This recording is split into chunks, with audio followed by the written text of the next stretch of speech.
Very good evening, students. Good evening, Mahima. Very good evening, Tanisha. Very good evening, Ashutosh.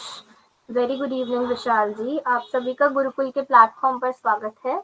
Very good evening to everyone. एक बार मुझे बता दो मेरी audio और मेरी वीडियो आपको परफेक्टली क्लियर है. Just let me confirm once. एक बार मुझे बता दीजिए.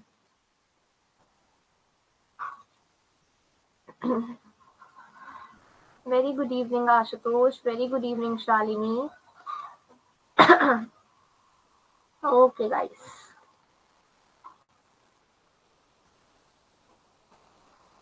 चलिए 1-2 मिनट का और इंतजार करते हैं, फिर आज की क्लास की शुरुआत करेंगे. Just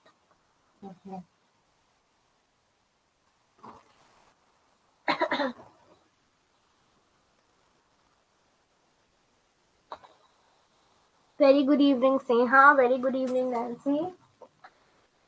Very good evening to everyone.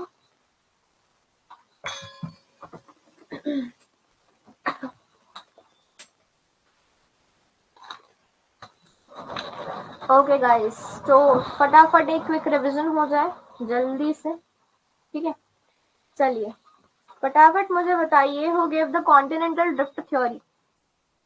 Who give the continental drift theory, बताइए. Who give the continental drift theory.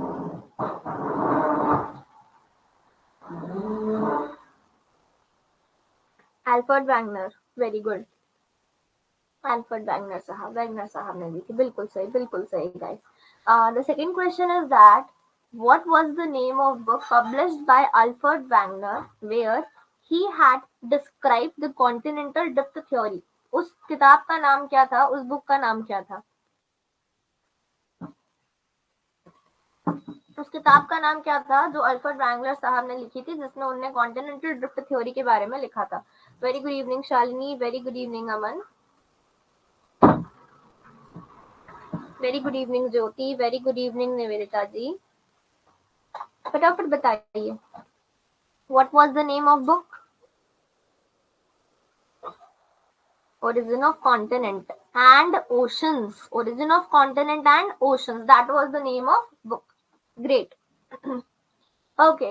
So the next question is that we had studied yesterday that the artificial line that denote the variation of the depth, है ना, वो artificial line जो कि अर्थ के depth के variation को बताती है, उसे क्या कहते हैं, डिसकंटिन्यूटी कहते हैं. ये हमने कल के सेशन में पढ़ा था. अब फटाफट मुझे बताइए, what was the name of discontinuity that was from upper mantle to lower mantle. Upper mantle से लोअर मेंटल के बीच वाला जो एरिया है उसका क्या नाम था.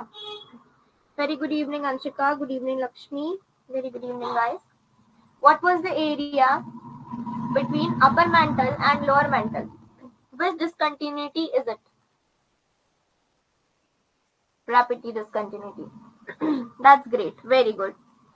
मैंने आप लोगों के आंसर्स देखे हैं. थोड़ा सा कॉन्टिनेंटल ड्रिफ्ट थ्योरी में मुझे कमी लगी आप लोगों की, बट आई होप टाइम के साथ सब हो जाएगा. अभी हम लोगों ने चीजें चालू ही करी हैं, तो थोड़ा सा डेटा में भी आपको दिक्कत आ रही होगी कि इसमें लिखे कैसे, है ना. टाइम के साथ चीजें हो जाएंगी. चलिए, तो आज के सेशन की शुरुआत करते हैं. Let's start the session. Continental drift theory हम लोग पढ़ रहे थे. कल के सेशन में हम लोगों ने कॉन्टिनेंटल ड्रिफ्ट थ्योरी के बारे में पढ़ा था. एक बार उस कॉन्टिनेंटल ड्रिफ्ट थ्योरी को शॉर्ट में मैं आपको यहाँ पर समझा देती हूँ कि हमने किस तरीके से कैसे क्या चीजों को पढ़ा था. हमने देखा था कि 1919 में एक जर्मन साइंटिस्ट था. 1919 में एक जर्मन साइंटिस्ट था जिसका नाम था एल्फ्रेड वैंगलर,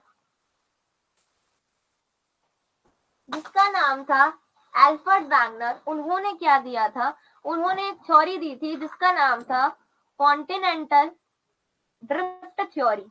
ठीक है, रिविजन कर रहे हैं, कॉन्टिनेंटल ड्रिफ्ट थ्योरी इन्होंने दी थी। इस थ्योरी में इन्होंने क्या बताया था, इन्होंने कुछ पॉइंट बताए थे। इन्होंने बताए थे कि all continents are joined together, all continent are joined together, सारे कॉन्टिनेंट्स जो थे, हाँ सॉरी 1912, सॉरी 1912 में इन्हें थ्योरी दी थी। Thank you guys, very good evening Anjali. All continent, सारे कॉन्टिनेंट जो थे वो एक साथ जॉइंट थे, है ना। फिर हमने क्या देखा था, जॉइंट टुगेदर, उन्होंने पेंजिया और पेंथेलिसिया बनाया था। फिर जो पेंजिया था, पेंजिया ब्रोक हुआ था, Pangaea broke down due to three force, Pangaea जो है 3 फोर्सेस के कारण ब्रेक हुआ था। कौन कौन सी फोर्स थी, हमने बात करी थी कि ग्रेविटेशनल फोर्स, हमने बात करी थी टाइडल फोर्स, हमने बात करी थी बॉयंसी फोर्स। ठीक है, हमने ये 3 फोर्स की बात करी थी कि ये 3 फोर्सेस के कारण पेंजिया जो था वो ब्रेक डाउन हो गया था। ठीक है, इसके बाद हमने क्या बोला कि पेंजिया ब्रेक हुआ तो 2 पार्ट में डिवीजन हुए, क्या बना, अंगारा लैंड और Gondwana land. Now Pangaea broke and form, और क्या बन गया, 2 चीज बन गई। एक था हमारा अंगारा लैंड, अंगारा लैंड जो किस तरफ था, जो किस तरफ गया, नॉर्थ वाले पार्ट में गया। और दूसरा था हमारा Gondwana land, Gondwana land, Gondwana land जो कि किस तरफ गया, साउथ में गया। ठीक है, और यहीं पर एक सी का फॉर्मेशन हुआ था, दैट इज सी बनी थी। इसके बाद हमने देखा कि इनका फर्दर डिवीजन हुआ, जिसमें जो अंगारा लैंड वाला पार्ट था और जो गोंडवाना लैंड वाला पार्ट था। अंगारा लैंड वाले एरिया में हमारा नॉर्थ अमेरिका बन गया था, यहीं पर हमारा यूरोप बन गया था, इसी जगह पर हमारे एशिया का फॉर्मेशन हो गया था। गोंडवाना वाले एरिया में साउथ अमेरिका बन गया था, अफ्रीका का फॉर्मेशन हो गया था, ऑस्ट्रेलिया बन गया था और अंटार्कटिका बन गया था। ठीक है, इस प्रकार से हमारे 7 कॉन्टिनेंट्स का फॉर्मेशन हुआ था according to continental drift theory. Very good evening Mohini, very good evening Priyanka, बड़े दिनों बाद। चलिए, इन चीजों को हम लोगों ने एक बेसिक पॉइंट से पढ़ लिया था। अब इसी को हम थ्योरी के माध्यम से देखते हैं कैसा क्या चीजें हैं। तो एक बार इस थ्योरी को रीड कर लेते हैं ताकि हमें चीजें क्लियर हो जाए। जिन लोगों ने इन टॉपिक को पहले पढ़ लिया है, कीप इन माइंड गाइस, यहाँ पर कुछ चीजें 3-4 पॉइंट ऐसी चीजें ऐड ऑन करी है जो पहले नहीं पढ़ाई है, तो आप लोग भी थोड़ा ध्यान से देखना। Very good evening Harshita.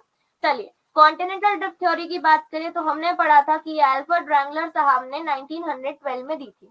ठीक है, इन्होंने क्या बोला था कि जितने भी कॉन्टिनेंट है वो जिक्सॉ फिट के जैसे हैं, मतलब एक दूसरे से ही बने हुए हैं, जुड़े हुए हैं एक साथ, एक सिंगल लैंडमास में। और उस सिंगल लैंडफॉर्म का नाम क्या बोला था उसने, पैंजिया। पैंजिया के आसपास जो ओशन था, ये आपका पैंजिया वाला पार्ट था, इसके आसपास जो ओशनिक पार्ट था उसका नाम क्या बोला था, दैट वाज पेंथेलेसिया बोला था। ठीक है, very good evening Raj, very good evening Shama, same to you Priyanka. चलिए, उनके बाद हमने बात करी थी कि ये जो बाहर वाला एरिया था ये पेंथेलेसिया था और बीच वाला जो लैंडमास वाला एरिया था उसको पेंजिया नाम दिया था। ठीक है, ये डिवीजन कब चालू हुआ, ध्यान रखना, ये डिवीजन पोस्ट टेरेसिक एज के टाइम पर चालू हुआ था, टेरेसिक एज के एंड वाले टाइम पर चालू हुआ था। इसमें क्या हुआ था, जब ये पेंजिया ब्रोक हुआ तो एक पार्ट उसका नॉर्थ की तरफ चले गया और पेंजिया का एक पार्ट जो है वो साउथ की तरफ चले गया। वेरी गुड इवनिंग मृदुल। मृदुल, हम लोग कॉन्टिनेंटल ड्रिफ्ट थ्योरी पढ़ रहे हैं, कल का रिवीजन। चलिए, कॉन्टिनेंटल ड्रिफ्ट थ्योरी, जो नॉर्दर्न वाला जो पार्ट था, ये जो पेंजिया जो ऊपर की तरफ गया, उसको हमने अंगारा लैंड या लोरेसिया का नाम दिया, और वहीं पर जो साउथ वाला हिस्सा गया उसको हमने गोंडवाना लैंड का नाम दिया। ठीक है, इतना हम लोग पढ़ चुके थे एंड आई होप आपको इतना क्लियर होगा। देखो ये पेंजिया है, ये यहाँ से ब्रेक डाउन हो गया, ऊपर लोरेसिया वाला पार्ट गया और नीचे गोंडवाना लैंड वाला हिस्सा हुआ। ठीक है, चलिए आगे अब हम बात करते हैं कुछ इंपॉर्टेंट पॉइंट्स की। देखो the intervention space between this joint, इनके जो बीच की स्पेस थी हमने देखा था कि इनके जो सेंटर की स्पेस थी, मतलब ये जो हमारा पेंजिया ब्रोक हुआ था, ये वाली जो स्पेस थी, ये जो बीच की, इसको हमने टेटस सी का नाम दिया। Later in the Jurassic period, आगे क्या हुआ, आगे हम जुरासिक पीरियड की बात करते हैं। जुरासिक पीरियड में ये जो गोंडवाना लैंड था, इसका और ब्रेकेज हो गया। ये गोंडवाना लैंड, पहले तो ये एक बॉडी, ये दूसरी बॉडी है ना, ये जो थे ये हमारा नॉर्दर्न वाला पार्ट था, ये हमारा सदर्न वाला पार्ट था। लेकिन फिर जुरासिक टाइम आया और जुरासिक एज में ये जो साउथ वाला पार्ट था ना, इसका और ब्रेकेज हो गया। ये जो गोंडवाना लैंड है ये और टूट गया और यहाँ से बना साउथ अमेरिका, यहाँ से बना अफ्रीका, यहाँ से बना पेनिनसुलर इंडिया, और यहीं से ही मेडागास्कर बना, और यहीं से ही हमारा ऑस्ट्रेलिया का फॉर्मेशन हुआ। ध्यान रखना मैम, अभी तो आपने बोला कि साउथ अमेरिका बना, अफ्रीका बना, ऑस्ट्रेलिया बना, ये मेडागास्कर और पेनिनसुलर इंडिया कहाँ से आया। तो गाइस आगे जाकर हम पढ़ेंगे कि इंडिया जो है, हमारा जो भारत है, वो पहले अफ्रीका का ही एक हिस्सा हुआ करता था, लेकिन लेटर ऑन एजेस गई और इंडिया जो है अफ्रीका से, गोंडवाना लैंड से सेपरेट होकर यूरेशिया वाले पार्ट में आ गया। ठीक है, अफ्रीका के पास में ही हमें मिलता है मेडागास्कर। तो जुरासिक पीरियड में किस किस का फॉर्मेशन हुआ था, South America, Africa, peninsular India, Australia और मेडागास्कर। क्लियर है सबको? फटाफट बताओ, इतना जितना अभी तक पढ़ाया, is it clear to everyone? जल्दी बताइए, सबको क्लियर है?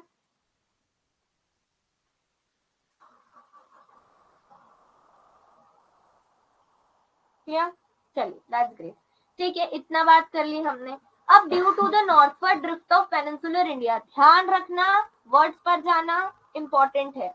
Due to northward drift of peninsular India, peninsular India जो है वो किस तरफ जाने लगा, वो नॉर्थ की तरफ मूव करने लगा। ड्यू टू नॉर्थवर्ड ड्रिफ्ट, है ना, पेनिनसुलर इंडिया ये जो पेनिनसुलर इंडिया वाला पार्ट है, ये नॉर्थ की तरफ मूव करने लगा, जिसके कारण एक ओशन का फॉर्मेशन हुआ जिसका नाम था इंडियन ओशन। इंडियन ओशन क्यों बना?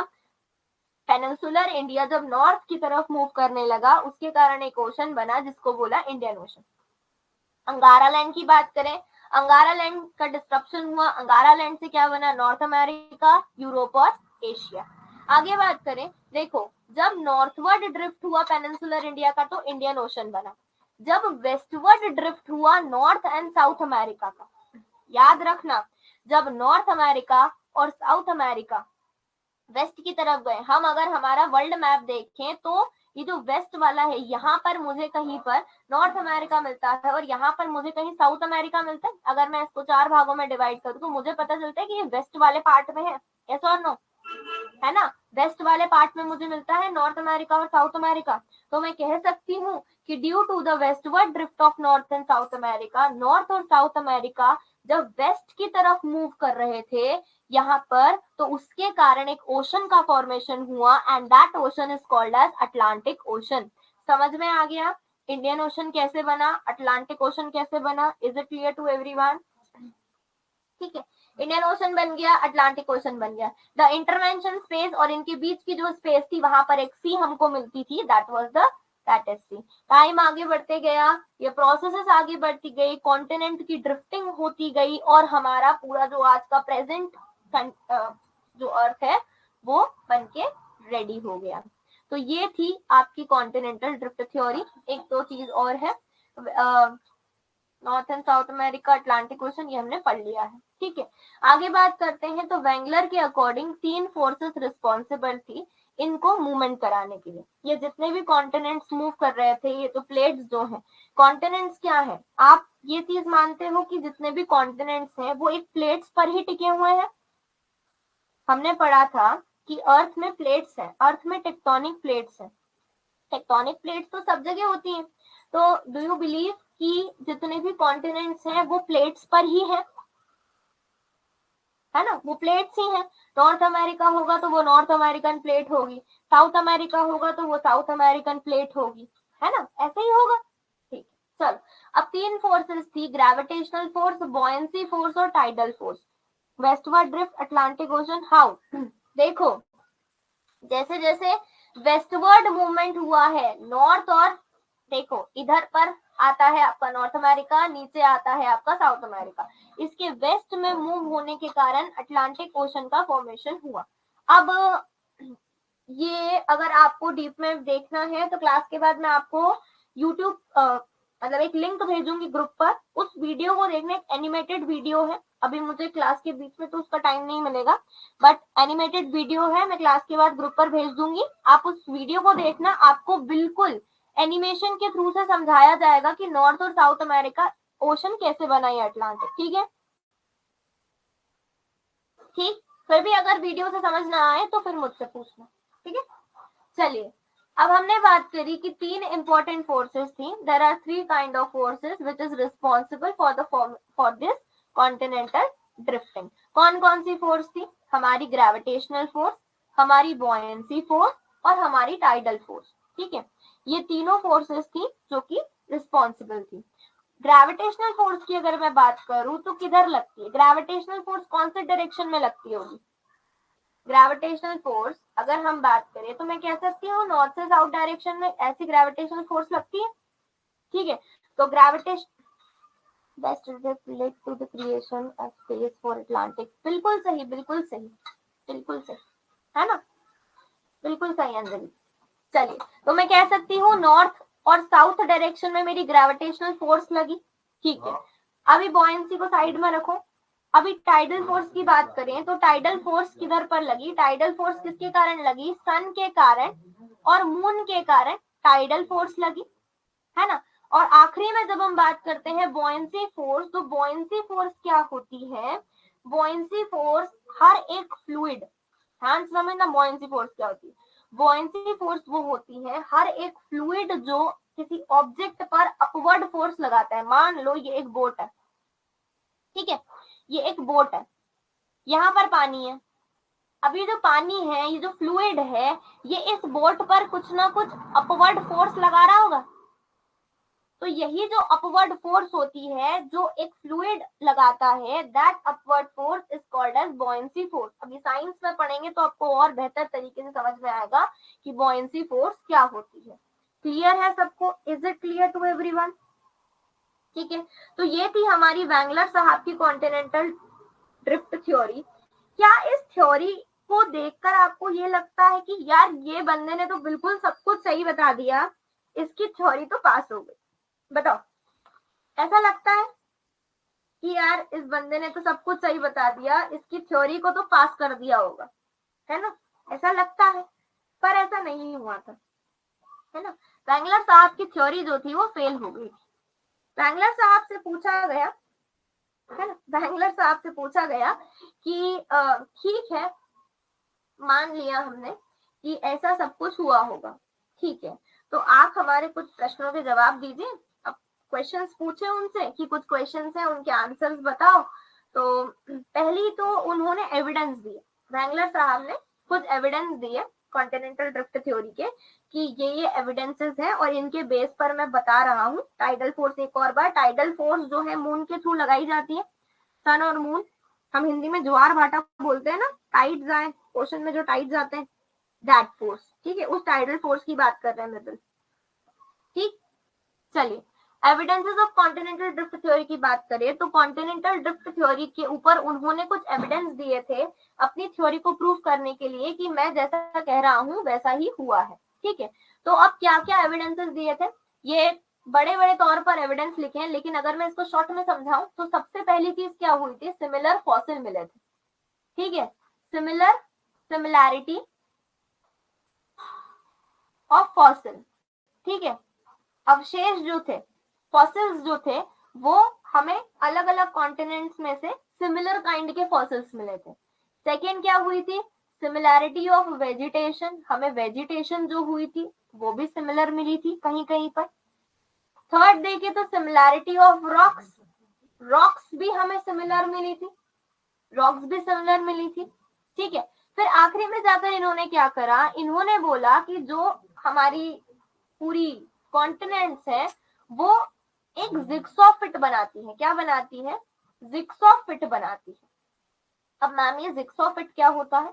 जिग्सॉ फिट की बात करूं तो मान लो ये है मेरा, this is my south America, मान लो ये मेरा साउथ अमेरिका है। ठीक है, ठीक है, फिर ये मेरा अफ्रीका है। ठीक है, दिस इज माय अफ्रीका। ऐसा माना गया कि जब मैं इस अफ्रीका को यहाँ पास में लेके आऊंगी और साउथ अफ्रीका से ज्वाइंट करूंगी तो ये एक पर्टिकुलर स्ट्रक्चर बन जाएगा। मतलब ये कैसा बन जाएगा? ये कुछ ऐसा बन जाएगा। ये साउथ अफ्रीका और ये जुड़ गया तो ये एक सिंगल स्ट्रक्चर का फॉर्मेशन कर लेगा, मतलब जिग्सॉ फिट का स्ट्रक्चर बना लेगा। ठीक है, तो ये कुछ एविडेंसेस थे जिनके बेस पर वैंगलर साहब ने कहा कि हाँ ये एविडेंसेस हैं और इस बेस पर मैं कह रहा हूँ कि जो मेरी कॉन्टिनेंटल ड्रिफ्ट थ्योरी है वो सही है। अकॉर्डिंग टू एनसीईआरटी अगर हम यहाँ पर बात करें तो हमें समझ में आते हैं कुछ evidences. Certain identical rare fossil have been found in different continent. ठीक है, यस, पजल टाइप, बिल्कुल सही। वो ऐसे वाले पजल आते हैं ना बच्चों के, समथिंग लाइक दिस, ऐसे स्ट्रक्चर्स आते हैं जिनको ज्वाइंट करके एक स्ट्रक्चर फुल इमेज बन जाती है, बस वही। ये जो पजल्स है इनको एक एक कॉन्टिनेंट मान लो। ठीक है, चलिए एविडेंसेस क्या मिले। तो पहला एविडेंस था कि कहीं सर्टेन आइडेंटिकल रेयर फॉसिल, हमको बहुत रेयर फॉसिल्स मिले थे अलग अलग कॉन्टिनेंट्स में, मतलब सिमिलैरिटी ऑफ फॉसिल्स मिल रही है। फॉसिल्स ऑफ मीजोसॉरस, मीजोसॉरस जो कि एक रेप्टाइल की स्पीशीज थी, उसका फॉसिल हम लोगों को मिला था, which have been found only in, जो कि अफ्रीका और साउथ अमेरिका में ही मिलता है। ठीक है, तो हमें मीजोसॉरस का फॉसिल मिला कहाँ से? अफ्रीका और साउथ अमेरिका से। आगे बात करें तो fossil of fern tree, fern tree के फॉसिल मिले हमें कहाँ से? इंडिया से और अंटार्कटिका से, जो कि सिर्फ इंडिया और अंटार्कटिका में ही मिलते हैं, वहां के हमें फॉसिल्स दूसरी जगह भी मिले। सिमिलैरिटी ऑफ रॉक्स, रॉक्स हमें इस तरह के रॉक्स भी दूसरे कॉन्टिनेंट से मिले जो कि सिर्फ अफ्रीका और ब्राजील में मिलते हैं। आगे बात करें, geological structure of Newfoundland matches with that of Ireland, Scotland, Scandinavia.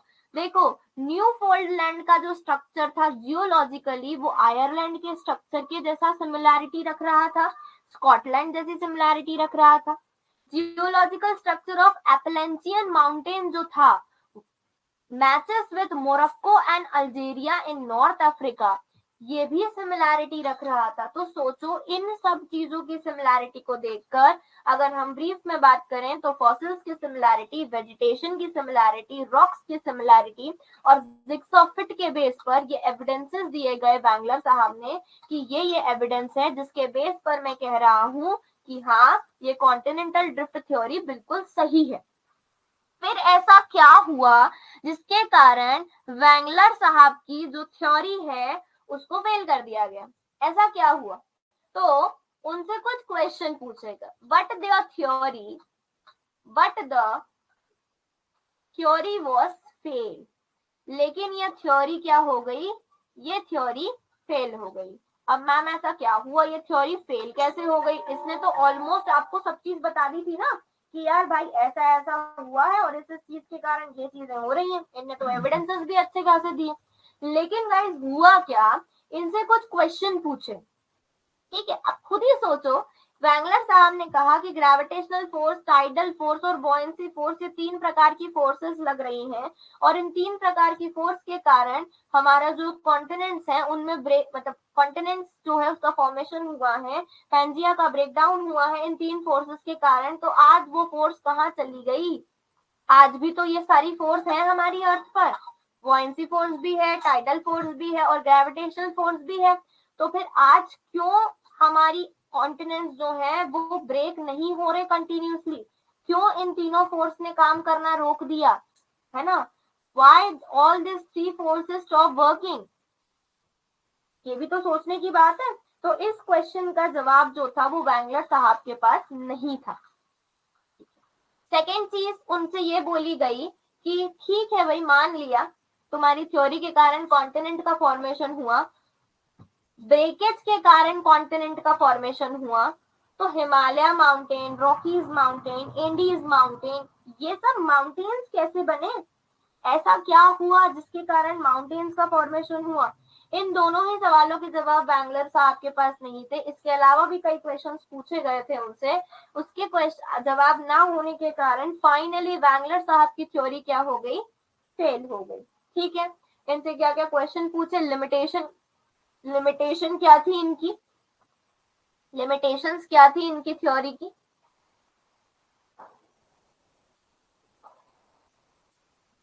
He said three forces responsible for breaking of Pangea, which result formation of all the continents. But he was not able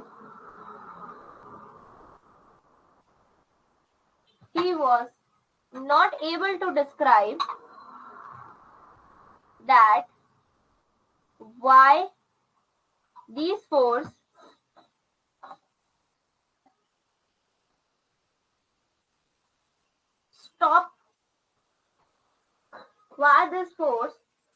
stop breaking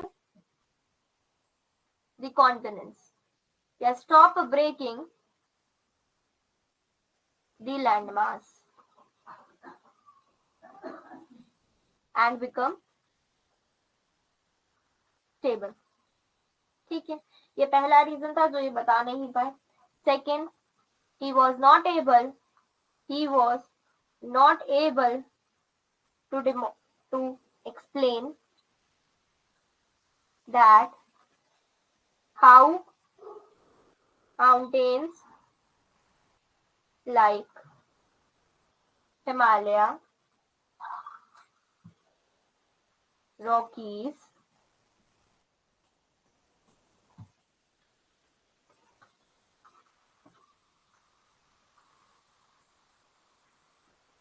Andes, etc. form. ठीक है, so this is the basic of continental drift theory. ठीक है, very good evening Kanchan, it's okay Kanchan. चलिए, so this is the basic of continental drift theory. Guys अब मेरी बात ध्यान से सुनो, 1 मिनट लिख रहे हो तो लिखना रुक जाओ, अब सुनो मेरी बात। देखो, मान लो आपको 11 नंबर में कॉन्टिनेंटल ड्रिफ्ट थ्योरी है, आपको 11 नंबर में मैक्स टू मैक्स 2 से 3 पेज होंगे आपके, ठीक है? आपको प्रेजेंटेशन किस प्रकार से देना है वो समझो। सबसे पहले आप लिखोगे इंट्रोडक्शन, क्या है, कैसी है कॉन्टिनेंटल ड्रिफ्ट थ्योरी, कैसा क्या सीन क्या चला है, उस चीजों के बारे में लिखोगे। ठीक है, उसके बाद आप थ्योरी के बारे में लिखोगे, थ्योरी क्या है। उसके बाद आप डायग्राम बनाओगे। डायग्राम ऐसा नहीं है कि एक पेज पर एक डायग्राम बना दिया और हमारी बात खत्म, नहीं, आपके पास वर्ड लिमिट भी होगी, आपको प्रॉपर वर्ड लिमिट में भी आंसर को जॉट डाउन करना है, आपके पास डायग्राम भी आपको बनाना है, आपको फ्लो चार्ट भी बनाना है, ध्यान रखिएगा। इसके बाद डायग्राम बना दिया आपने, थ्योरी में जब आपने डिवीजन बनाया तो आप बहुत सारी चीजों का यूज कर सकते हो, आप फ्लो चार्ट का यूज कर सकते हो। फ्लो चार्ट का यूज कैसे करोगे, जैसे आपने लिखा कि पेंजिया ब्रोक डाउन हुआ अंगारा लैंड में और लॉरेशिया में, फिर आपने इसके डिवीजन को इस तरीके से कुछ अच्छे सुंदर तरीके से चीजों को एक्सप्लेन करा, है ना, ताकि आपकी चीजें भी कवर हो गई, आपको ज्यादा स्पेस भी नहीं लगी और आपने अपनी चीजों को वहां पर बता भी दिया। ठीक है, डायग्राम, इस डायग्राम के बाद आप इस थ्योरी के लिखोगे एविडेंस, इसके बाद आप लिखोगे इसकी लिमिटेशन। ठीक है, जब आप इन 5 पॉइंट को यहाँ पर कवर करोगे तब जाकर आपका एक 11 मार्कर का क्वेश्चन कवर होता है। समझ में आ रहा है सबको? ऑल द 28 स्टूडेंट फटाफट बताओ, सबको समझ आ रहा है किस प्रकार से आपको चीजें लिखनी है? आशुतोष, महिमा, तनीषा, आशुतोष, शालिनी, नैन्सी, स्नेहा, अमन, शालिनी, निवेदिता जी, ज्योति, अंशिका, लक्ष्मी, आकांक्षा, खुशबू, मोहिनी, प्रियंका, अंजलि, गिरिराज, शमा, मृदुल, पूर्णिमा, देवांश, हर्षिता, आर्यन, कंचन, रश्मि, विशाल जी, क्या सबको क्लियर है? ईच एंड एवरी स्टूडेंट, ठीक है? This is the proper way to write an answer, ठीक है? टाइम लगेगा, थोड़ा सा आपको मेहनत करनी पड़ेगी, चीजें हो जाएंगी, ठीक है? ओके, चलिए आगे बढ़ते हैं नेक्स्ट टॉपिक के। चलिए, कॉन्टिनेंटल ड्रिफ्ट थ्योरी हमारी डन हो चुकी। कॉन्टिनेंटल ड्रिफ्ट थ्योरी के बाद अगली एक और theory I, that was the plate tectonic theory, ठीक है? कॉन्टिनेंटल ड्रिफ्ट थ्योरी के बाद एक अगली थ्योरी आई जिसका नाम था प्लेट टेक्टोनिक थ्योरी। क्या नाम था उस थ्योरी का? Plate tectonic theory. Plate tectonic theory की अगर मैं बात करूं कि मैम ये प्लेट टेक्टोनिक थ्योरी क्या होती है, तो गाइस ये और कुछ नहीं, ये थी आपकी modified theory of continental drift theory, of continental drift theory, ठीक है? ये प्लेट टेक्टोनिक जो थ्योरी थी, ये आपका कॉन्टिनेंटल ड्रिफ्ट थ्योरी का एक मॉडिफाइड वर्जन था, ठीक है? ये थ्योरी किसके द्वारा दी गई थी? गिवन बाय, ये थ्योरी किसके द्वारा दी गई थी? ये थ्योरी जो है वो मैकेंजी और पार्कर साहब द्वारा दी गई थी। मैकेंजी और पार्कर साहब द्वारा 1967 में इस थ्योरी को दिया गया था। एक और क्वेश्चन यहाँ पर आता है कि इस थ्योरी को एक्सप्लेन किसने किया था? देखो, थ्योरी को देना, थ्योरी को बताना कि हाँ एक प्लेट टेक्टोनिक थ्योरी थी, लेकिन उसका एक प्रॉपर एक्सप्लेनेशन देना, इन दोनों में फर्क होता है। तो प्लेट टेक्टोनिक थ्योरी मैकेंजी और पार्कर ने दी थी, लेकिन इसको एक्सप्लेन किसने करा था? मॉर्गन साहब ने इसको एक्सप्लेन करा था, ठीक है? किसने करा था? मॉर्गन साहब ने इसे एक्सप्लेन करा था। प्लेट जो शब्द है, प्लेट वर्ड किसने दिया था? प्लेट वर्ड किसने दिया था?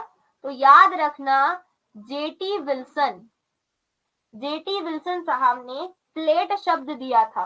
और ये प्लेट हमें कहां पर मिलती है? हमने कल ही बात करी थी, बिटवीन लिथोस्फीयर एंड एस्थेनोस्फीयर, ठीक है? ये कहां पर मिलती है? लिथोस्फीयर और एस्थेनोस्फीयर के बीच में हम लोगों को क्या मिलती है? प्लेट मिलती है, जिसकी बात हमने कल की क्लास में बहुत अच्छे तरीके से करी थी। क्लियर है सबको? क्लियर है? प्लेट्स कहां पर है? प्लेट टेक्टोनिक थ्योरी क्या है ना? अभी जो प्लेट टेक्टोनिक थ्योरी थी ना गाइस, जो हमने कल की क्लास में एक बेसिक अंडरस्टैंडिंग ली थी, हमने क्या देखा था? हमने कल की क्लास में बेसिकली जो प्लेट थी उसको दो भागों में डिवाइड करा था। दो टाइप की प्लेट हमने बताई थी कि एक हमारी कॉन्टिनेंटल प्लेट होती है जो कॉन्टिनेंट्स में प्रेजेंट होती है, लैंडमास पे होती है, और एक हमारी ओशनिक प्लेट होती है जो समुद्री प्लेट होती है, जो पानी में होती है, ठीक है? फिर हमने कॉन्टिनेंटल प्लेट में बात करी थी कि इसकी जो डेंसिटी होती है वो लो होती है। और ये लो डेंसिटी मुझे कैसे पता चली थी? कि मुझे यहाँ पर जो पत्थर मिलते हैं, कौन से मिलते हैं? यहाँ मुझे ग्रेनाइट मिलता है। यहाँ मुझे क्या मिलता है? ग्रेनाइट मिलता है। ओशनिक की मैंने बात करी थी, तो मुझे यहाँ पता चला था यहाँ पर डेंसिटी कैसी होती है? हाई डेंसिटी होती है। और ये मैंने कैसे बताया? क्योंकि मुझे यहाँ पर एक चट्टान मिलती है, यहाँ पर मुझे बसाल्टिक टाइप के रॉक्स मिलते हैं। किस जगह पर? ओशनिक वाली प्लेट में, ठीक है? इसके बाद जब हमने एक डायग्राम बनाया था, इस प्रकार का एक डायग्राम बनाया था, तो हमें पता चला था कि जो ओशनिक प्लेट होती है उसकी थिकनेस कम होती है, ये थिकनेस कम है, और कॉन्टिनेंटल प्लेट की थिकनेस जो है वो ज्यादा होती है ना? इसकी जो थिकनेस होती है वो कम हो, कॉन्टिनेंटल प्लेट की थिकनेस ज्यादा होती है, और बसाल्टिक प्लेट की जो थिकनेस होती है वो कम होती है ना? अब एक थोड़ा सा दिमाग लगाना यहीं पर ही एक पॉइंट का, ठीक है। मान लो यहाँ से लावा जो है वो बाहर आ रहा है, मान लो यहाँ से लावा जो है वो बाहर आ रहा है, ठीक है। ये रेड वाला जो लावा है यहाँ से बाहर आ रहा है। अब लावा को यहाँ से यहाँ आने में ज्यादा समय लगेगा कि ओशनिक प्लेट में ज्यादा समय लगेगा? बताओ। ओशनिक प्लेट में लावा को आने में ज्यादा समय लगेगा या कॉन्टिनेंटल प्लेट में लावा को आने में समय लगेगा?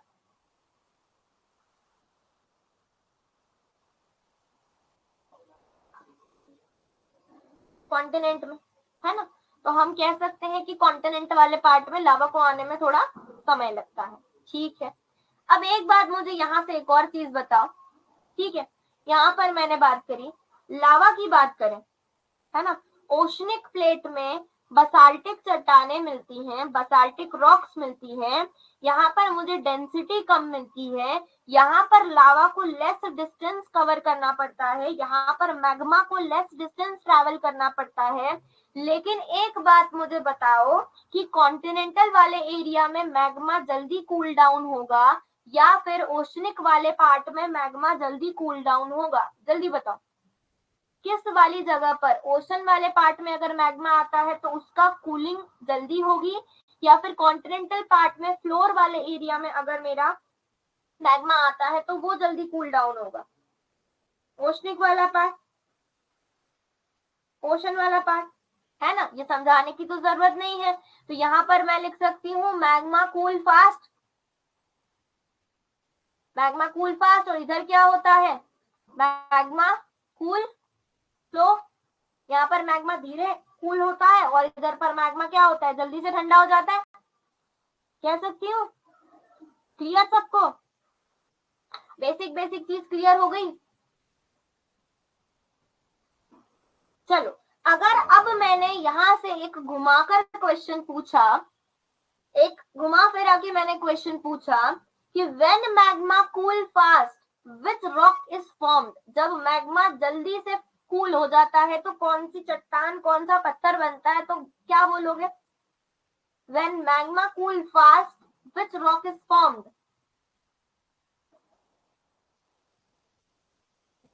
बसाल्ट, है ना। यहाँ तो किसी को दिक्कत आएगी नहीं, घूम फिर के क्वेश्चन आ गया तो, है ना। यहाँ तो दिक्कत आएगी नहीं। चलो, एक और क्वेश्चन का जवाब दो फटाफट। कॉन्टिनेंटल प्लेट और ओशनिक प्लेट में से ज्यादा हैवी कौन सी प्लेट होगी? कॉन्टिनेंटल प्लेट या ओशनिक प्लेट में से ज्यादा हैवी कौन सी प्लेट होगी? जल्दी बताओ। हैवी की बात कर रही हूँ, ज्यादा हैवी कौन सी प्लेट होगी कॉन्टिनेंटल और ओशनिक में? दिमाग लगाना थोड़ा सा। Oceanic, oceanic, oceanic. क्यों होगी ओशनिक प्लेट? उसका रीजन भी बता दो। ओशनिक प्लेट ज्यादा भारी क्यों होगी? ओशनिक प्लेट ज्यादा हैवी क्यों होगी? उसका रीजन क्या है? What is the reason behind this fact?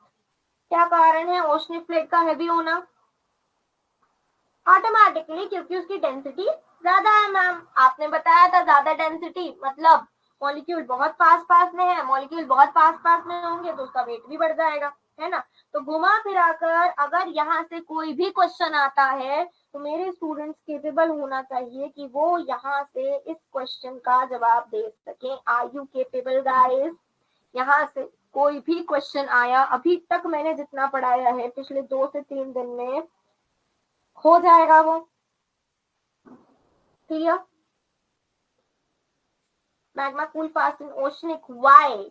देखो, ओशन में मैग्मा फास्ट क्यों कूल हो जाता है? क्योंकि वहां पर पानी रहता है, वहां पर वाटर रहता है। वाटर उसके टेम्परेचर को कम करने में मदद करता है, वाटर उसके टेम्परेचर को कम करने में मदद करता है। और वो जैसे ही टेम्परेचर उसका कम होता है उसका सॉलिडिफिकेशन चालू हो जाता है, ठीक है। चलिए, तो इतना पार्ट हमारा होता है डन। चलो, अब प्लेट बाउंड्रीज, ठीक है। अब एक नए टॉपिक की तरफ चलते हैं, मतलब प्लेट टेक्टोनिक थ्योरी के इंटरनल ही अब कुछ टॉपिक्स हैं। That was the plate boundaries. Plate boundaries क्या होती हैं इसके बारे में थोड़ा सा स्टडी कर लेते हैं, ठीक है। ध्यान से समझना। चलो, प्लेट बाउंड्रीज की बात करें तो plate boundaries are zones where two or more plates move about. ठीक है, ये वो जगह होती है जहां पर प्लेट्स मूव करती है। This is one plate, this is another plate, ये एक दूसरे की तरफ टकराई या फिर एक प्लेट इधर गई और दूसरी प्लेट इस तरफ गई। तो ये जो जगह होती है ना जहां पर ये मूवमेंट हो रहा है, इसे क्या कहते हैं? इसे हम प्लेट बाउंड्रीज कहते हैं। क्या कहते हैं? Plate boundaries. Plate tectonic describes the distribution and motion of plate. Plate tectonic theory से हमें पता चलता है कि प्लेट्स का मूवमेंट किस प्रकार से कहाँ कैसा हो रहा है। द अर्थ सरफेस में लिथोस्फीयर वाला जो पार्ट है वहां पर हम लोगों को स्लैब्स मिलते हैं। किसके? जिसको हम प्लेट्स कहते हैं। टेक्टोनिक वर्ड जो है वो ग्रीक वर्ड है, टेक्टोन से आया है, जिसका मतलब होता है बिल्डर्स, नॉट दैट इंपॉर्टेंट। आगे बात करें तो लिथोस्फेरिक प्लेट, याद रखना टेक्टोनिक प्लेट को हम लिथोस्फेरिक प्लेट के नाम से भी जान सकते हैं। टेक्टोनिक प्लेट को क्रस्टियल प्लेट्स भी कहते हैं और टेक्टोनिक प्लेट को टेक्टोनिक प्लेट भी कहते हैं। क्वेश्चन किसी भी प्रकार का आए, कभी भी आपसे पूछा जाए लिथोस्फेरिक प्लेट क्या होती है, टेक्टोनिक प्लेट क्या होती है, क्रस्टियल प्लेट क्या होती है, तो आपको लिखते आना चाहिए। ठीक है। Earth's lithosphere is divided into series of major and minor mobile plates. Mobile plates मतलब वो प्लेट जो मूवमेंट करती है, and every plate moves. ठीक है, तो अर्थ का जो हमारा क्रस्ट है, अर्थ का जो लिथोस्फीयर वाला पार्ट है, वहां पर बहुत सारी हमको सभी जगह पर प्लेट्स मिलती हैं। किसी प्लेट्स को हम क्या कहते हैं कि ये मेजर प्लेट है, तो कोई प्लेट्स को क्या कहते हैं कि ये हमारी माइनर प्लेट है। बेसिकली हम लोगों ने अर्थ की जो प्लेट्स हैं उसको दो भागों में डिवाइड किया है, major plates and minor plates. मैं यहाँ पर एक बार आपको लिखकर चीजों को समझाती हूँ ताकि आपको क्लियर हो जाए। देखो, हमारी है tectonic plate, tectonic plate, major मतलब बड़ी बड़ी प्लेट्स। ठीक है, tectonic plate, tectonic plate plate क्या होती है? Irregular slabs of rocks, irregular slabs of rock. ठीक है, जो किस जगह पर प्रेजेंट होते हैं? लोकेशन बताओ फटाफट, लोकेशन बताओ फटाफट, मैं आगे का बताती हूँ। टेक्टोनिक प्लेट, मैंने इस टेक्टोनिक प्लेट को दो भागों में डिवाइड किया, दो टाइप में डिवाइड किया। पहली होती है major tectonic plate, major tectonic plate. ठीक है, पहली होती है मेरी मेजर टेक्टोनिक प्लेट और दूसरी होती है मेरी माइनर टेक्टोनिक प्लेट। कौन सी? Minor tectonic plate between lithosphere and asthenosphere. Very good Ashutosh. Between lithosphere और एस्थेनोस्फीयर हम लोगों को मिल जाता है टेक्टोनिक प्लेट्स। ठीक है, मेजर टेक्टोनिक प्लेट और माइनर टेक्टोनिक प्लेट, दो टाइप की प्लेट जो है वो हमने डिवाइड करी है। अब मेजर प्लेट्स कौन कौन सी होती है? एग्जाम में ये क्वेश्चन भी आता है बहुत बार कि इनमें से कौन सी मेजर टेक्टोनिक प्लेट्स हैं, इनमें से कौन सी माइनर टेक्टोनिक प्लेट्स हैं, तो उसको समझो। मेजर टेक्टोनिक प्लेट्स कितनी होती है? There are 7 major tectonic plates और there are 20 minor tectonic plates. ठीक है, मेजर कौन कौन सी होती है? मेजर में आती है हमारी अंटार्कटिका प्लेट, मेजर में आती है हमारी North American plate, North American plate, major plate में आती है South American plate, South American plate, यहां पर आती है हमारी Pacific plate, Pacific plate. Major plate में आती है हमारी 5th नंबर की अफ्रीकन प्लेट, मेजर प्लेट में 6 नंबर पे आती है यूरेशियन प्लेट, यूरेशियन प्लेट। और अगर मैं 7th नंबर की बात करूं तो उसे मैं कहती हूँ Indo Australian New Zealand plate. Pacific, south American, बिल्कुल सही आशुतोष। चल, 7th नंबर पर आती है इंडो ऑस्ट्रेलियन न्यूजीलैंड प्लेट। ठीक है, these are the 7 major plates जो हमारी अर्थ पर हमको मिलती है। तो मैम माइनर कौन कौन सी? देखो माइनर बहुत सारी प्लेट्स होती हैं, मैं आपको 8-10 के नाम लिखवा देती हूँ ताकि आपको याद रहे। ठीक है, माइनर प्लेट्स के नाम कुछ इस प्रकार से हैं, give me a second. Minor plates के नाम लिखिए। फर्स्ट नंबर पे Cocos plate,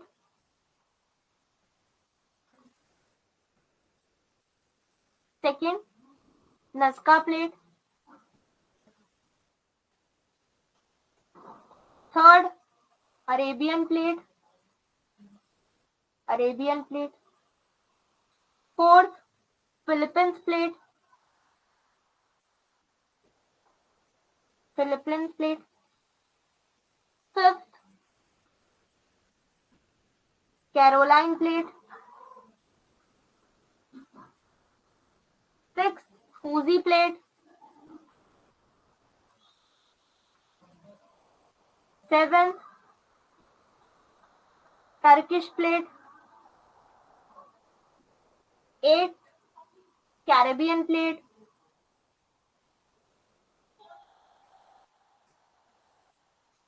ninth Scotia plate, tenth Iranian plate. ठीक है, 10 के नाम मैं आपको लिखवाती हूँ। अब मैम ये दिखती कहाँ है, होती कहाँ है, ये भी तो बताओ, हमको कैसे समझ में आएगा। तो ये डायग्राम देखो पहले, see this diagram. I hope ये डायग्राम आप लोगों को क्लियरली विजिबल हो रहा होगा। ठीक है, इस डायग्राम को देखो, इस डायग्राम को देखकर आपको बहुत अच्छे तरीके से समझ में आ जाएगा कि कौन सी प्लेट किस जगह पर होती है। ठीक है, हमारी बड़ी बड़ी प्लेट भी यहाँ पर है, जैसे कि हम यहाँ बात करें तो north American plate, Eurasian plate है ना, African plate, South American plate. ठीक है, ये प्लेट्स है, ये हमारी पैसिफिक प्लेट हो गई। ठीक, फिर यहाँ पर हम लोगों को पैसिफिक प्लेट ये रही, फिर यहाँ में नज़का प्लेट मिलती है ना, Antarctica plate, Scotia plate, Australian plate, Indian plate, Philippines plate, Caribbean plate, Cocos plate, Juan de Fuca plate, Easter plate, Juan Fernandez plate, है ना। बहुत सारी प्लेट जो है वो हमें यहाँ पर मिलती है। प्लेट डिवीजन हुआ क्यों? अरे मृदुल, प्लेट डिवीजन क्यों हुआ? अभी हमने पढ़ा कॉन्टिनेंटल ड्रिफ्ट थ्योरी। एक पेंजिया था, पेंजिया में फोर्सेस लगी, gravitational force, tidal force, buoyancy force, जिसके कारण ये ब्रोक हुआ। किसने बताया? वैगनर साहब ने बताया। वैगनर साहब की थ्योरी वो प्रूव नहीं कर पाए सही तरीके से। उसके बाद अगली थ्योरी आई प्लेट टेक्टोनिक थ्योरी, है ना। अगली थ्योरी आई plate tectonic theory. Plate tectonic theory में हमने क्या बताया? प्लेट टेक्टोनिक थ्योरी में बताया कि जो प्लेट्स थी, ये जो प्लेट्स थी, है ना, ये प्लेट्स का ब्रेकेज हुआ। जब वोल्केनिक इरप्शन हुआ तो इन प्लेट्स का ब्रेकेज हुआ, जिसके कारण आगे की चीजें बनी। मैम माइनर और मेजर प्लेट्स क्यों? माइनर प्लेट छोटी छोटी प्लेट्स हैं, मेजर प्लेट जो बड़े बड़े कॉन्टिनेंट का फॉर्मेशन करी। ठीक है, आप देखो ना, ये हमारी नॉर्थ अमेरिकन प्लेट कितनी बड़ी है, साउथ अमेरिकन प्लेट कितनी बड़ी है, लेकिन नज़का प्लेट ये छोटी सी है, स्कॉटी प्लेट ये छोटी सी है ना। इस बेस पर हमने यहाँ पर माइनर और मेजर प्लेट के डिविजन करे। ठीक है, क्लियर? क्लियर हुआ? फटाफट बताओ, सबको क्लियर है? Is it clear to everyone? बताओ, बोलो बोलो बोलो, सबको क्लियर है?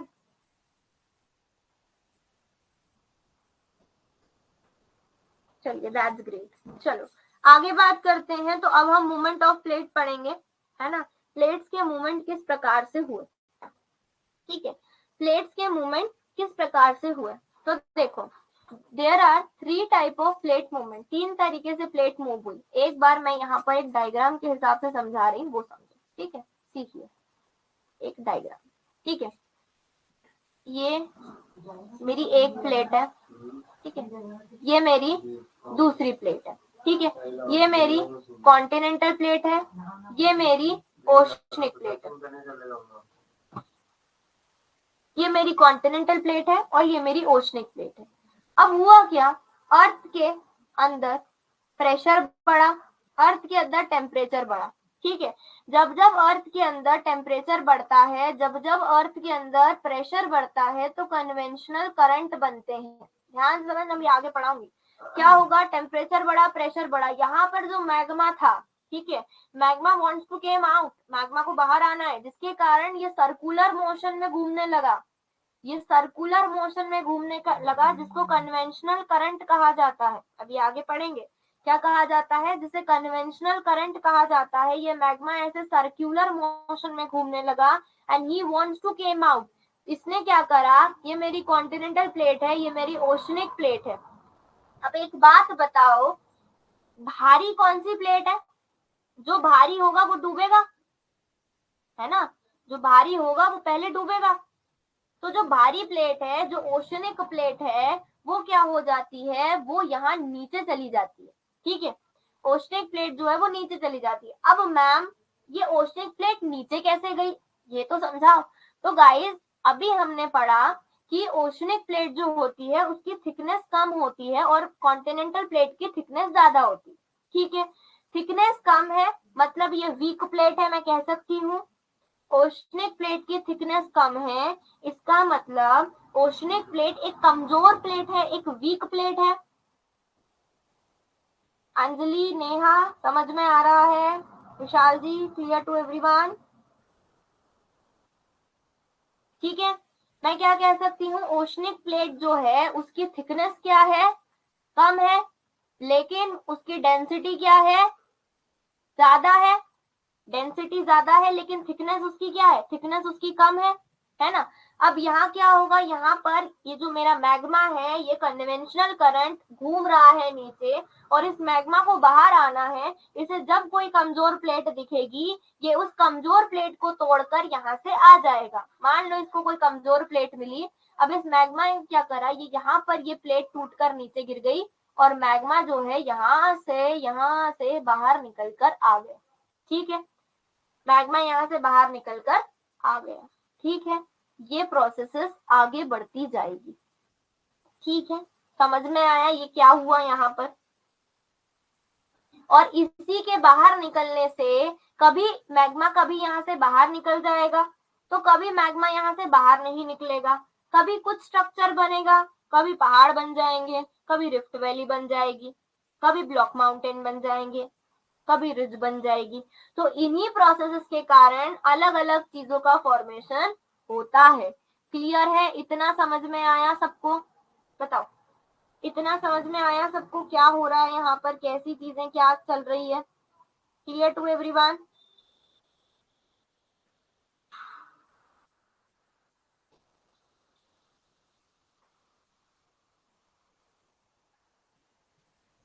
चलिए ठीक, तो अब हम बात करते हैं प्लेट्स के मूवमेंट। अब ये प्लेट जो होती है ना, वो तीन तरीके से मूव करती है। कितने तरीके से? तीन तरीके से मूव करती है।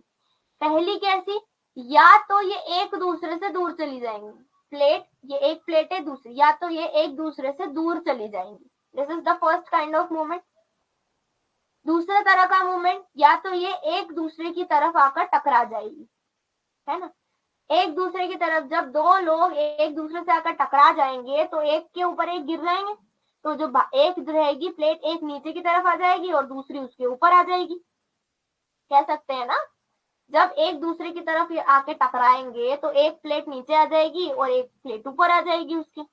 वहीं अगर दो प्लेट एक दूसरे से दूर जाएगी तो यहाँ पर बीच में कुछ बन जाएगा, या तो पहाड़ बन जाएगा या तो मैग्मा बाहर आ जाएगा, कुछ ना कुछ होगा यहाँ पर। कह सकते हैं हम? बताओ, कह सकते हैं, है ना?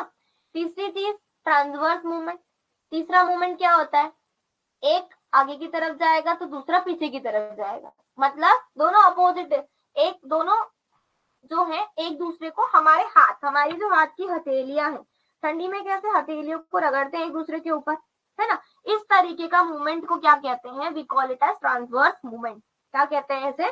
ट्रांसवर्स मूवमेंट इसे कहा जाता है। ठीक है, तो तीन तरीके के मूवमेंट होते हैं जो प्लेट्स के द्वारा किए जाते हैं। They are convergent movement, divergent movement और ट्रांसवर्स मूवमेंट।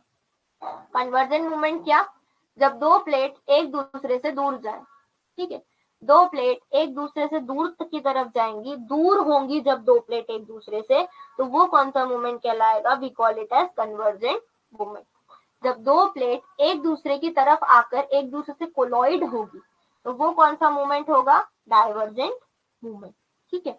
और जब एक प्लेट इस तरफ जाएगी और दूसरी प्लेट इस तरफ जाएगी, इस तरीके का शेयर मूवमेंट टाइप का मूवमेंट होगा, तो ये कौन सा मूवमेंट कहलाएगा? Transverse movement. तीनों टाइप के मूवमेंट समझ में आए सबको, कैसा क्या मूवमेंट होता है बताओ।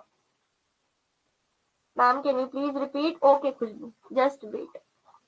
देखो यहाँ पर समझाती हूँ, ठीक है। पहला मैंने बात करी कन्वर्जेंट मूवमेंट की, ठीक है। कन्वर्जेंट मूवमेंट में मैंने क्या बताया?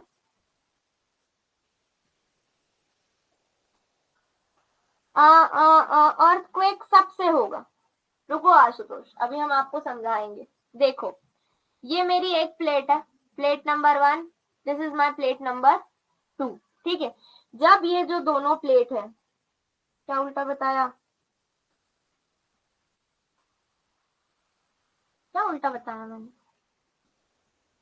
अरे यार रुक जाओ, ये डायग्राम उल्टा बना दिया। Wait wait wait wait wait, एक मिनट। हाँ इधर देखो, इधर देखो, देखो देखो देखो देखो, ध्यान से समझो, ठीक है। कन्वर्ज, सी से सी को कनेक्ट करो। कन्वर्ज मतलब कोलॉइड, कन्वर्ज मतलब कोलॉइड, ठीक है। कन्वर्ज का मतलब कोलॉइड होना, ठीक। सी से सी कनेक्ट करो, तो जब ये एक प्लेट दूसरी प्लेट की तरफ टकराएगी तो ये क्या होगा? कन्वर्जेंट टाइप का मूवमेंट होगा, ठीक है। दूसरी हमने बात करी डाइवर्जेंट। डाइवर्जेंट, आप जब रोड पे कहीं जाते हैं तो आपको डाइवर्जेंस मिलते हैं, डाइवर्जेंट मिलते हैं आप जब रोड पे जाते हैं तो, है ना। डाइवर्जेंट मिलते हैं, मोड़ मिलते हैं अलग अलग। तो डाइवर्जेंट मूवमेंट मतलब जब एक प्लेट दूसरी प्लेट से अपोजिट डायरेक्शन में जा रही है, ठीक है। डाइवर्जेंट मतलब जब एक प्लेट दूसरी प्लेट से अपोजिट डायरेक्शन में मूव कर रही है, तो वो कौन सा मूवमेंट होगा? वो हमारा डाइवर्जेंट मूवमेंट कहलाएगा, ठीक है। तीसरा होता है transverse. Transverse movement, transverse movement में क्या होता है? एक प्लेट ऊपर की तरफ मूव करती है, वहीं दूसरी प्लेट नीचे की तरफ मूव करती है। तो this kind of movement is called as convergent, divergent and transverse movement. समझ में आया सबको? जिन्होंने ये चीज पहली बार पढ़ी है, खुशबू, विशाल जी, आशुतोष, मृदुल, हर्षिता, क्लियर है आप लोगों को? सबको क्लियर है? फटाफट बताओ। ठीक, ठीक है। तो ये हमारे मूवमेंट होते हैं, क्लियर। चलो अब एक एक करके हम लोग सब चीजों को पढ़ते हैं, कैसा क्या मूवमेंट होता है। अब देखो, जब कन्वर्जन मूवमेंट की बात करी मैंने, जब ये दो प्लेट एक दूसरे की तरफ आकर टकराएगी, जब ये दो प्लेट एक दूसरे की तरफ आकर कोलॉइड होगी, तो एक प्लेट मेरी कॉन्टिनेंटल प्लेट हो सकती है और दूसरी भी मेरी कॉन्टिनेंटल प्लेट हो सकती है। बताओ, क्या ये दोनों मेरी कॉन्टिनेंटल कॉन्टिनेंटल प्लेट एक दूसरे से आके टकरा सकती है? कॉन्टिनेंटल कॉन्टिनेंटल प्लेट आकर एक दूसरे से टकरा सकती है, यस और नो? टकरा सकती है। कभी ऐसी कंडीशन आ सकती है कि एक कॉन्टिनेंटल प्लेट एक ओशनिक वाली प्लेट से जाके टकरा गई। हमने पढ़ा ना पैसिफिक प्लेट, वो एक ओशनिक प्लेट का ही तो एग्जाम्पल है ना। तो हम कह सकते हैं कि कॉन्टिनेंटल प्लेट ओशनिक प्लेट से जाकर टकरा सकती है, ये दो। फिर तीसरा हम कह सकते हैं कि दो अलग अलग प्रकार की ओशनिक प्लेट एक दूसरे से टकरा गई। तो यहाँ पर तीन केस बनते हैं अमन, जैसे कि कॉन्टिनेंटल कॉन्टिनेंटल प्लेट का मूवमेंट, कॉन्टिनेंटल ओशनिक प्लेट का मूवमेंट और ओशनिक ओशनिक प्लेट का मूवमेंट। कन्वर्जेंट भी इन तीनों का मूवमेंट होगा, डाइवर्जेंट तरीके से भी ये एक दूसरे से मूव करेगी यही तीनों प्लेट, और ट्रांसवर्स भी इन तीनों का ही मूवमेंट यहाँ पर होगा, ठीक है। क्लियर है सबको? Is it clear to everyone? बताओ, तीनों प्रकार के मूवमेंट मैंने जितने बताए, क्या सबको सब चीज क्लियर हो गई है? Is it clear? बताओ, क्लियर है सबको? सब चीजें क्लियर है? एकदम क्लियर? चलिए ठीक है, चलो ठीक है, ठीक है। तो अब एक चीज मुझे बताओ, इन तीनों मूवमेंट के बारे में आज की क्लास में करना है कि पहले एक बार रिवीजन करोगे इतने पार्ट का और फिर कल इसके आगे हम स्टार्ट करें, जैसा आप लोग कहो। बताओ, अभी स्टार्ट करें इन तीनों मूवमेंट के बारे में पढ़ना, या फिर पहले आप लोग इसका रिवीजन करोगे इतने पार्ट का, बिकॉज आई वांट कि फिजिकल ज्योग्राफी आपकी थोड़ी स्ट्रांग हो जाए। बताओ क्या करना है, अभी स्टार्ट करना है?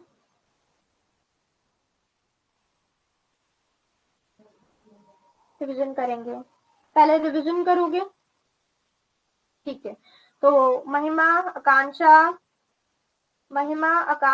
अंजलि, मृदुल, अमन, है ना, जिन भी स्टूडेंट्स जो बिहार पीएससी वाले हैं, जिन्होंने मोहिनी, बिहार पीएससी वाले स्टूडेंट्स जो कि मुझसे पहली बार पढ़ रहे हैं, आप लोग एक बार इसका रिवीजन करना, है ना, और एक बार मुझे रिवीजन करने के बाद पर्सनल पे एक बार मुझे बताना that you guys understand it और नॉट। ठीक है, क्लियर? जैसे ही हमारा प्लेट मूवमेंट खत्म होगा हम लोग वोल्केनो चालू करेंगे। जैसे ही वोल्केनो खत्म होता है हम लोग एमसीक्यू सेशंस भी साथ में लेते चलेंगे। ठीक है, क्लियर सबको? अच्छा, मोहिनी एमपीपीएससी, ओके। तो मोहिनी आप भी बता देना, क्योंकि बाकी स्टूडेंट्स ने ये चीजें पहले पढ़ चुके हैं, लेकिन जिन्होंने नहीं पढ़ी है एमपीपीएससी बैच में भी जो भी स्टूडेंट्स जिन्होंने ये चीजें पहली बार पढ़ी हैं, हर्षिता, राधा, है ना, खुशबू, आप लोग एक बार मुझे बता देना। ठीक है, okay. So thank you so much guys, आप लोगों के मैसेज का इंतजार रहेगा, मुझे आप लोगों के मैसेज आ जाने चाहिए। अभी 9 बजे क्लास खत्म हो रही है।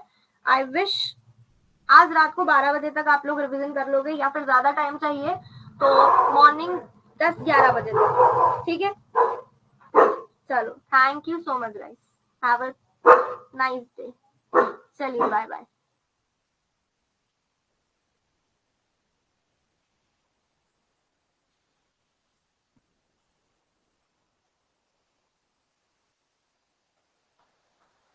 8 PM timing is okay ma'am, मुझे भी कोई इशू नहीं है मोहिनी, यही रख लेंगे टाइम, कोई दिक्कत नहीं है। Thank you so much guys.